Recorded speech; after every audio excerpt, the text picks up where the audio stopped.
Welcome back, everybody. I'm your host, Edward Bowman, and this is Genesis 3, Episode 7. First thing first, all praise to God. Can I get an amen? Amen. Now, today, guys, I'm talking to you about the love for women. Because, men got love for women. Most definitely. Like, we love women, like, to the extreme. But there are a few guys in this Bible who love women to the extreme. And essentially, that was kind of their downfall. I wouldn't say downfall, but it kind of ended to put a chink in their armor, make them less than. But today I'm gonna tell you guys about a story about Samson. Now, if you don't know Samson, let me explain it to you real quick. Now, Samson, he's in Judges chapter 13. That's where he makes his appearance. And the children of Israel did evil in the eyes of the Lord. So the Lord gave them into the hands of the Philistines for 40 years.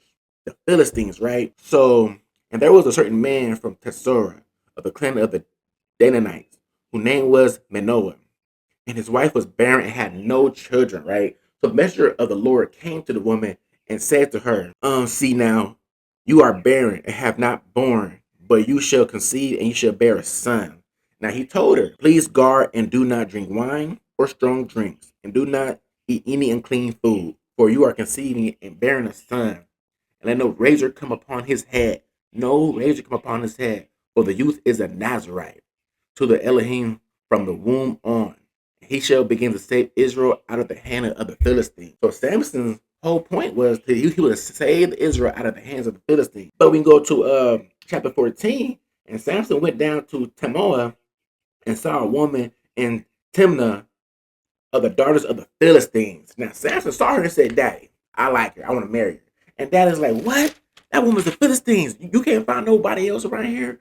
No other women in our tribe to marry, but you want to marry a Philistine? Samson's like, I'm married I'm marrying that woman. I don't care that she's a Philistine. Nah, I'm gonna marry her, right? So they threw a festival for him and everything for them, right? So all the Philistines came out there, and Samson was there, right? Okay, so they out there at the festival, chilling, having a good time. And Samson said to them, "Please let me put forth a riddle to you.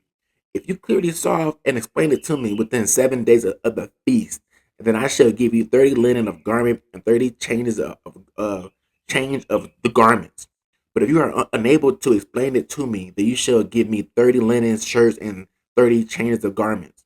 And they said to him, put forth your riddle and let us hear it. They said, bet, tell us the riddle, man. We gonna get this.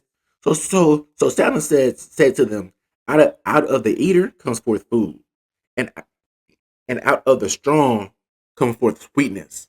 And for 3 days they were unable to explain the riddle. They were stumped. So what they do, they go to Samson's newly bride and approach her. They like, yo, how dare you do this to us? They said, and it came to be on the 7th day that they said to Samson's wife, entice your husband to explain the riddle to us, or else we burn you and your father's house with fire. And you invited us in order to take what is ours, is it not? So they like, yo, so you brought us here to the festival, and your husband gave us a riddle that we can't solve. So you did this on purpose so we could give you our stuff? Look, we gonna burn your house and your daddy down. Yeah, it's all going down, right? So the woman over here crying out to Samson, oh, tell us the story, tell me the riddle. Samson like, woman, I didn't even tell my mama and daddy. You think I'm gonna tell you? Get out of here, miss me with this. She's still crying. Oh, come on. Tell me. So Samson said to her, look, this is what it is. It's a lion. Bada bing, bada boom, boom, boom, boom. So what she do? She went up and told her people, oh, it's this and that. So they come back down, and Samson's like, oh, they tell them answer, and Samson's like, oh, I bet I know what happened.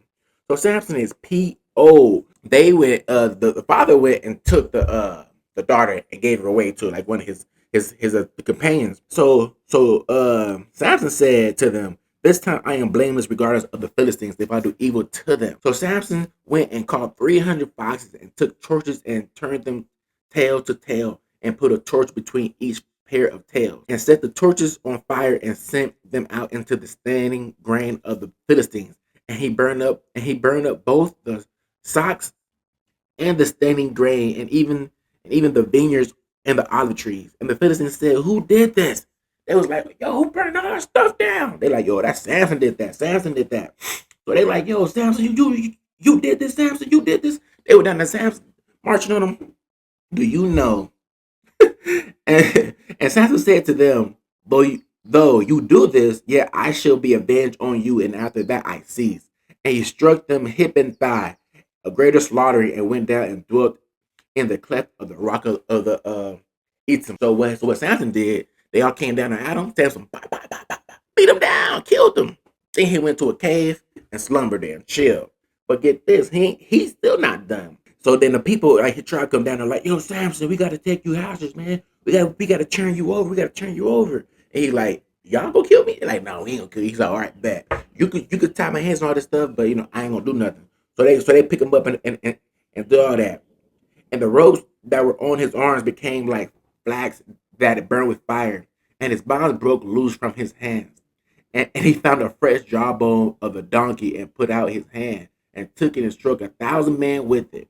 And Samson said, with this jawbone of a donkey on a heap, two heap, with the jawbone of a donkey, I have struck him 1,000 men with the jawbone. Samson was walking around looking like Hercules. That's who Samson was. Samson was a Hercules in modern day time. He was out there putting in work, putting in work.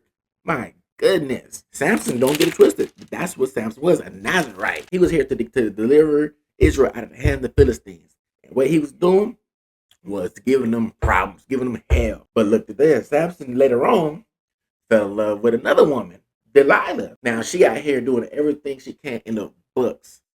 In the books, because the Philistines approached her too. The prince of the Philistines approached her too. And the prince of the Philistines came up to her and said to her, entice him and find out where his great strength lies, and see by what we might overpower him. Then we shall bind him to humble him, and let us give you each one of us 1,100 pieces of silver. They said, look, if you tell us how we can beat your husband, we're going to give you some money. We're going to look out for you. Don't worry about that, girl. We got you on the back end. But look, we'll go entice him. So what she do? Every day, every chance she got. Judges, 16. Judges 16, and we have verse 6. And Delilah said to Samson, please reveal to me where your great strength lies, and by what you might be bound to humble you. And Samson said to her, if they bind me with 7 fresh, so Samson started lying to her. If they do this, my power will leave. So she did that. She said, oh, Samson, the Philistines are upon us. He get up, start beating them down. Boom, boom, boom, boom, boom. And they come to her again. Yo, what's going on, girl? You lied to us. So this went on for like couple weeks, couple of days. I don't know how long, but this went on for a while. She kept crying and kept saying, what can how dare you lie to me, Samson? You told me it was this, but you lied. Samson ends up telling her how to really do it. If you cut my hair off, I'm kaput. I'm done. I'm finito. She cut that boy head off. Samson, the Philistines are upon us. He gets up. He can't break loose of the bonds now. Now they got Samson. Now they're about to kill Samson, man. So get this now. We're still on Judges at chapter 16. Now we're on verse 28. So this is when Samson's about to get killed. It's finito. And Samson called to the Lord, saying, "Oh, Master, the Lord, remember me. I pray, strengthen me. I pray only this time, O Elohim, and let me avenge myself on the Philistines with a vengeance from my 2 eyes." And Samson took hold of the 2 middle columns which supported the house, and he braced himself against them, one on his right and the other on his left. And Samson said, "Let me die with the Philistines." And he bowed himself mightily, and the house fell on the princes and all the people in it. And the dead that he killed at his death were more than he had killed in his life. So look, Samson loved women. He liked his women. If you harm his women, Samson was coming for you. But his women could get information out of him. Samson told the woman his weakness, and that was his downfall. That's just one example. Now we're going to go to Solomon, King Solomon. Solomon now, Kings chapter 4, we have verse 29. And Elohim gave Solomon exceeding great wisdom and understanding and largeness of heart, like the sand on the seashore. And Solomon's wisdom excelled the wisdom of all the men of the east and all the wisdom of the Mistrim, basically Egypt. For he was wiser than all men, than Ethan the Ezrahite, and Heman, and Echo, and Dedar, the sons of Mahol. And his name was in all the nations around about. And he spoke 3,000 proverbs, and his songs were 1,005.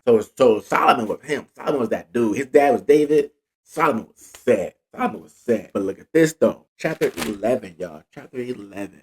We have verse 1. And the sovereign Solomon loved many foreign women, in addition to the daughters of the Pharaoh, Moabites, Ammonites, Edomite, Thessalonian, and Hittite women, from the nation of whom the Lord has said to the children of Israel, you do not go into them, and they do not go into you, for they shall certainly turn away your hearts after their mighty ones.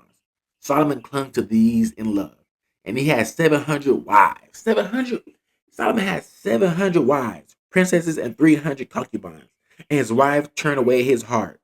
And it came to be when Solomon was old, and his wife turned away his heart after other mighty ones, and his heart was not perfect with the Lord, his Elohim, as was his heart of his father David. So look, Solomon had so many women that his heart changed. His heart started looking toward other fake gods. Because he had to, hey, you got all these women, they pleasing you. They telling you, hey, because you like your woman. You want to make a woman happy. So what you do as a man, you start doing things that you ain't supposed to do to make them happy. Solomon had 300 wives. Oh my bad. 700 wives. 700 wives. Princesses and 300 concubines. So he was sinning. That boy was looking at other gods, well, fake gods, left and right. God said, "Boy, you trip. Boy, you trip." So that was today's episode, man. Episode 7, the love for women. We love our women, y'all, but we gotta know as a man, you gotta keep it like you gotta separate the two. When God tell you to do something, you stay true to God. I don't care if this is your wife. Cool. She might, make the bed cold at night. She might not talk to you. But keep your eyes on the Lord first.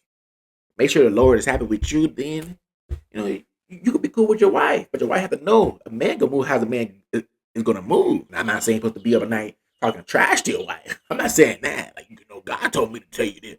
Don't be doing all that nonsense now. But make sure you guys keep God first in your lives. Read you guys' Bible. Thank you guys for tuning in to Genesis 3. Peace.